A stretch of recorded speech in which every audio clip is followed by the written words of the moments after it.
प्रिय मित्रों, श्री राधे। जय जय श्री राधे। आज हम आपको एक ऐसी चीज़ कोए को खिलाने को कहेंगे जिससे आपका भाग्य भी उदय हो सकता है। मित्रों, आप सब लोगों को पता है कि इस समय पितृपक्ष चल रहे हैं और हर मनुष्य चाहता है कि हम ऐसा क्या कार्य करें कि हमारे पितृ, हमारे पूर्वज हमसे खुश होकर जाएं और अपना भरपूर आशीर्वाद हमें दें, जिससे हमारा जीवन सुखमय और शांतिपूर्ण गुजरे। प्रिय मित्रों, पितरों का आशीर्वाद प्राप्त करने के लिए आज हम आपको एक ऐसा उपाय बताते हैं जिसको करने से आपके पितृ भी आपसे प्रसन्न हो जाएंगे। वैसे तो प्रिय मित्रों, हर व्यक्ति अपना भाग्य स्वयं लिखवा के आते हैं, पर इस धरती पर कदम रखकर हमारा भी कुछ फ़र्ज़ बनता है कि हम भी कुछ ऐसा कार्य करें जिससे हमारा जीवन भी सुखमय गुजरे। वैसे तो मित्रों, आप कोए को कभी भी रोटी खिला सकते हैं, परंतु पितृपक्ष में कोए को रोटी खिलाने से अलग ही चमत्कार होते हैं। तो चलिए मित्रों, आज हम आपको कोए को रोटी खिलाने के फ़ायदे बताएंगे। अतः प्रिय मित्रों, अपनी वीडियो को और अधिक बढ़ाते हुए पहले आपसे अनुरोध है कि यदि हमारी वीडियो आपको पसंद आए तो सच्चे हृदय से और सच्चे मन से हमारी वीडियो को लाइक करें और कमेंट बॉक्स में जय पितृदेव अवश्य लिखें। अब ज़्यादा समय बर्बाद न करते हुए हम अपनी वीडियो को जारी रखते हैं और बताते हैं कि पितृपक्ष में कौन से पक्षी को भोजन खिलाने से क्या फल मिलता है। पितृपक्ष में अगर कौआ आपके घर की छत पर आ जाए तो वह आपके पितृ के रूप में आगंतुक ही हैं, आपके पितरों का आश्रय स्थल है। ऐसे में कोए को रोटी देने या भोजन कराने से आपके पितृ प्रसन्न होते हैं। श्राद्ध में जब कोए को भोजन कराया जाता है तो माना जाता है कि वह भोजन सीधे पितरों तक पहुंचता है। इसलिए सनातन परंपरा में पितरों को खुश रखने या प्रसन्न करने के लिए कोए को भोजन कराना आवश्यक बताया गया है। ऐसा माना जाता है कि अगर श्राद्ध वाले दिन कोया भोजन स्वीकार कर लेता है तो समझ जाना चाहिए कि पितृ तृप्त और प्रसन्न हो गए हैं।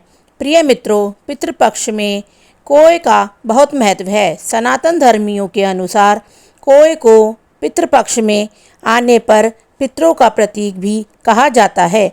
यदि श्राद्ध के दिन कोए आसानी से आकर भोजन ग्रहण कर लें तो इसे पितरों की प्रसन्नता का संकेत माना जाता है। धार्मिक मान्यताओं के अनुसार कौआ श्राद्ध का सबसे महत्वपूर्ण हिस्सा है।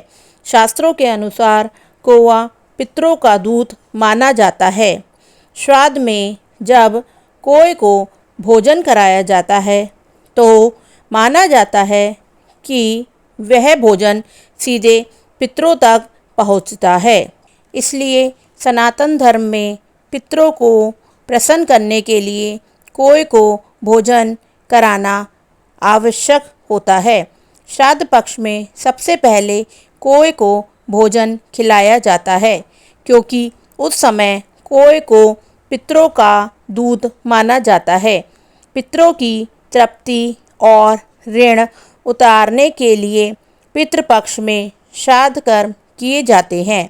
मान्यता है श्राद्ध क्रम में निकाले गए भोजन को पितृ ग्रहण करते हैं, लेकिन यह भोजन उन तक पहुंचता कैसे है। गरुड़ पुराण में इस संबंध के बारे में बताया गया है। गरुड़ पुराण के अनुसार विश्वदेव और अग्निशवा नाम के ये दो दिव्य पितृ होते थे। ये दोनों ही नाम हमारे गोत्र के सहारे अर्पित किए गए भोजन को हमारे पितरों तक पहुंचाते हैं। गरुड़ पुराण में बताया गया है कि अगर हमारे पितृ देव योनि में होंगे तो श्राद्ध का भोजन अमृत रूप में उन तक पहुँचेगा, और अगर वे मनुष्य योनि में होंगे तो ये भोजन के अन्य रूप में उन तक प्राप्त होगा। वही पितृ के पशु रूप में होने पर उन्हें यह भोजन घास के रूप में मिलता है। नाग योनि में होने पर वायु रूप में, और यज्ञ योनि में होने पर यह भोजन पान के रूप में उन तक पहुँचता है। मित्रों, पितृ कभी भी अपनी संतान को परेशान करना नहीं चाहते हैं। वे बहुत दयालु होते हैं, लेकिन संतानों की उपेक्षा से दुखी हो जाते हैं, क्योंकि संतान के द्वारा श्राद्ध कर्म और पिंडदान आदि करने पर उन्हें तृप्ति मिलती है, और वे अपनी संतानों को धन धान्य और खुश रहने का आशीर्वाद देते हैं। पितृ यह नहीं चाहते कि उनकी संतानें उनको तृप्त करने के लिए बहुत कुछ करें। वे तो श्रद्धा भाव के भूखे होते हैं। वे श्रद्धा भाव से किए गए श्राद्ध को खुशी से स्वीकार करते हैं। कहा जाता है कि श्रद्धा के बिना श्राद्ध अधूरा होता है। अतः प्रिय मित्रों, पितृदेवों की कृपा सदा आप पर बनी रहे। अपनी वीडियो को विराम करते हुए आपसे यही अनुरोध है कि यदि हमारी वीडियो आपको पसंद आए तो सच्चे हृदय से और सच्चे मन से हमारी वीडियो को लाइक करें, और कमेंट बॉक्स में जय पितृदेव अवश्य लिखें। धन्यवाद।